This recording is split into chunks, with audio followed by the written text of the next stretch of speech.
Vi har om tema 4 medlemsland før 2001, og vi har så valgt at have fokus på Danmark. Og jeg er sammen med Clara.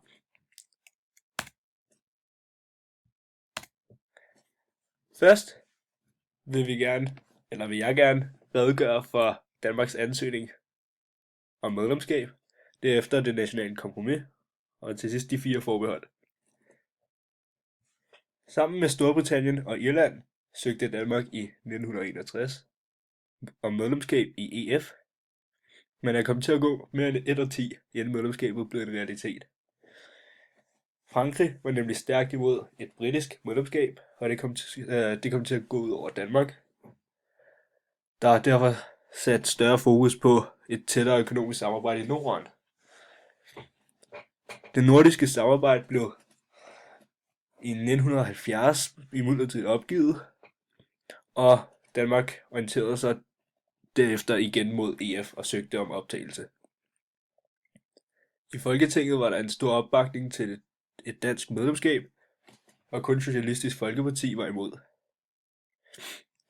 Men i debatten viste det sig hurtigt, at der også var andre partier, især Socialdemokratiet, som var EF-skeptikere. Fra 1971 blev en stor del af modstanden varetaget af Folkebevægelsen mod EF, hvis medlemmer var meget aktive i medie- og gadebilledet. I 1972 blev der afholdt en folkeafstemning om Danmarks medlemskab i EF, og da Norge kort forinden havde stemt nej til EF, troede mange, at det ville ske for Danmark ved afstemningen i oktober 1972. Man argumenterede for en bedre økonomi, og det tiltalte tilsyneladende danskerne, for et overvældende flertal, 63,3%, stemte ja til medlemskab.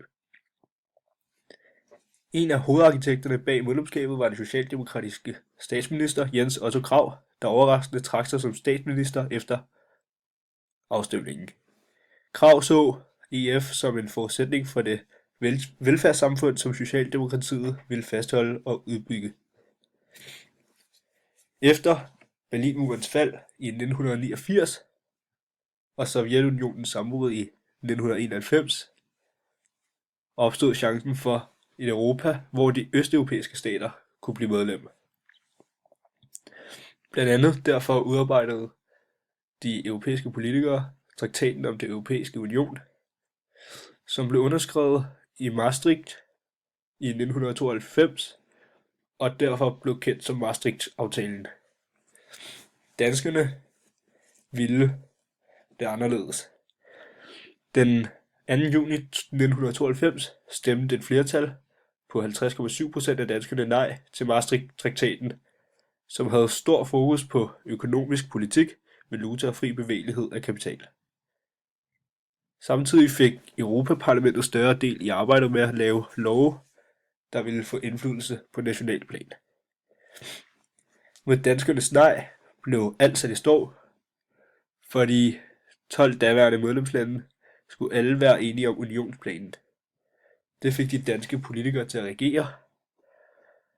De var blandt andet bange for, at Danmark ville blive tvunget til at forlade EU, hvilket EU-modstanderne håbede, og de var bange for, at der skulle findes en løsning, så de andre lande kunne iværksætte Maastricht-traktaten. 7 af Folketingets partier, Socialdemokratiet, Socialistisk Folkeparti, De Radikale Venstre, Det Konservative Folkeparti, Venstre, Centrumdemokraterne og Kristeligt Folkeparti, blev enige om, at der var dele af EU-samarbejdet, som Danmark ikke kunne deltage i. Den her aftale blev efterfølgende kaldt det nationale kompromis. Det er især værd at bemærke, at Socialistisk Folkeparti, der tidligere havde været imod stort set alt samarbejde i EF, var med i aftalen.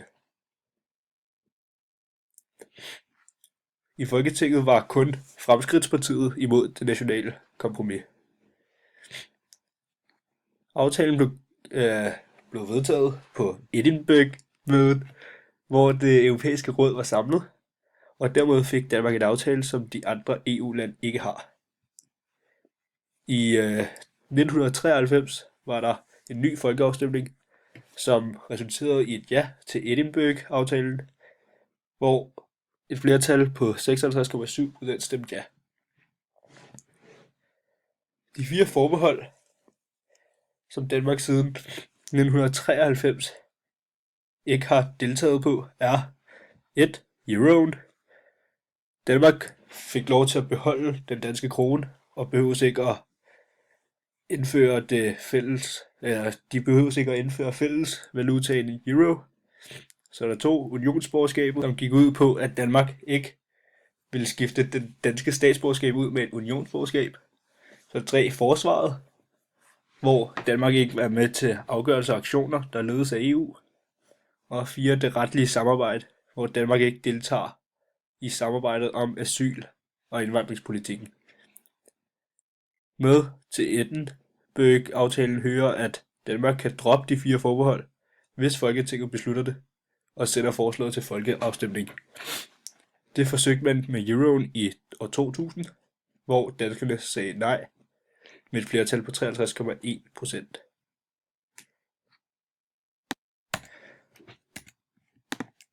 Og her er der så nogle årstal, som er særligt vigtige at huske. 1972, hvor danskerne sagde ja til at blive medlem af EF. 1986, hvor Danmark stemte ja til EF-pakken, altså et fælles marked. 1992, hvor danskerne stemte nej til Maastricht-traktaten og dermed EU. 1993, hvor danskerne stemte ja til Edinburgh-aftalen og indtrådte i EU. 1998, hvor danskerne stemte ja til Amsterdam-traktaten, der blandt andet gjorde det lettere at træffe beslutninger i ministerrådet. Og i år 2000, hvor danskerne stemte nej til at indføre euro.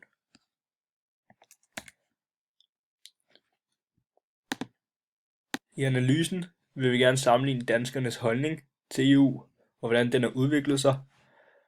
Og det vil vi gøre ved at sammenligne informationer, vi har fået fra artikler.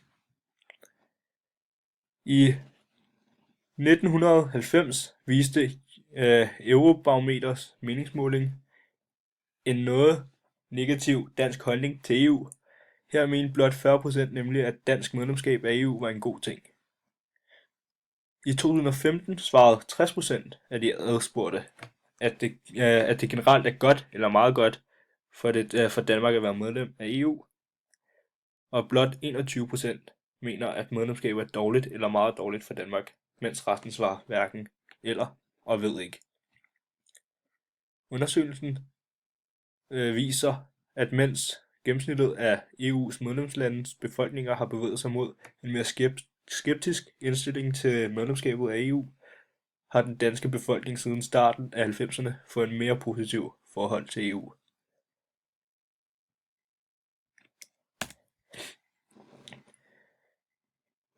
I 2016 mente Dansk Folkeparti, at danskerne burde få en mulighed for at stemme om medlemskabet af EU, hvis vælgerne i Storbritannien beslutter sig for, at de skulle forlade EU.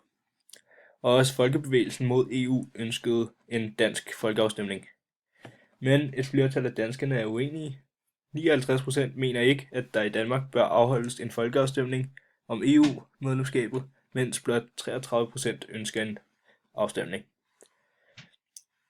Det her afspejler så en meget udbredt mening om, at medlemskabet i EU er godt for Danmark. Disse informationer har vi fået ved hjælp af artiklerne Danskerne ikke i tvivl. Det er godt for Danmark at være med i EU, og danskerne er overraskende EU-positive. Begge kilder besvarer vores spørgsmål, nemlig forskel mellem danskernes holdning til EU og i årenes løb, hvilket jo i høj grad skylder en større form for mediedækning. Det er selvfølgelig også vigtigt at tage højde for subjektiviteten i disse kilder.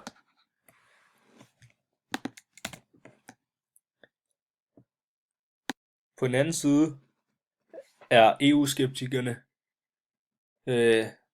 side anser EU-skeptikerne EU som en trussel mod dansk selvstændighed, og de frygter, at Danmark opgiver sin suverænitet til EU.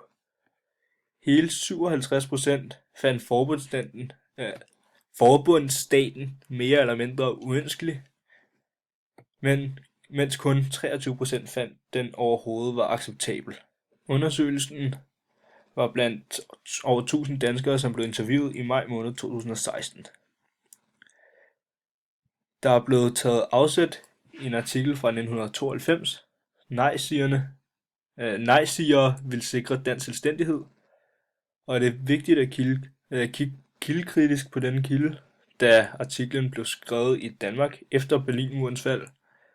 I 1991 opstod chancen for et Europa, hvor de østeuropæiske stater kunne blive medlem af EF, og blandt andet derfor udarbejdede de europæiske politikere traktaten om den europæiske union, der i 1992 blev underskrevet i Maastricht og derfor kendt som Maastricht-traktaten.